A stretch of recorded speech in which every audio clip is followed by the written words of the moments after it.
Hello. এই দেখো আমার বাবা মা আসছে, তুমি বাজার থেকে মাছ মাংস আর কিছু সবজি কিনে নিয়ে আসো। আচ্ছা আচ্ছা ঠিক আছে। শালা এই শ্বশুর শাশুড়ি বাড়িতে আছে আর 1 মাস করে থাকে, তো আমার সম্পত্তি নিয়ে টানানি পড়ে যায়। বউ বউ, হ্যাঁ রে শ্বশুর মশাই, ভালো আছেন শ্বশুর মশাই? হ্যাঁ বাবা, ভালো ছিলাম না, তোমাদেরকে দেখে ভালো হয়ে গেছে। তা বলি শাশুড়ি মা কই? ভেতরে তোমার বউয়ের সঙ্গে গল্প করছে। শালা বউটার মাথা খাচ্ছে। কি বললে জামাই? না মানে শাশুড়ি মা এলে আমার বউটার মাথা ঠিক থাকে তো তাই বলি। ও, তাহলে কি আমরা একবারের জন্যই থেকে যাবো দুজনে? এই রে, এ তো বেশ ফেস্তে গেলে পড়ে গেলাম।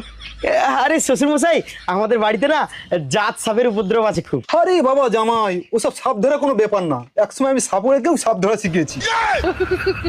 আরে শ্বশুর মশাই, শুধু কি জাত সাপ, এই পেতারটাও আছে না, ঘোরাঘুরি করে রাতে। কি বলছো গো জামাই? তাহলে তো এখান থেকে আমার যাওয়াই চলবে না, এই পেতারটা নিয়েই তো আমার গবেষণা চলছে।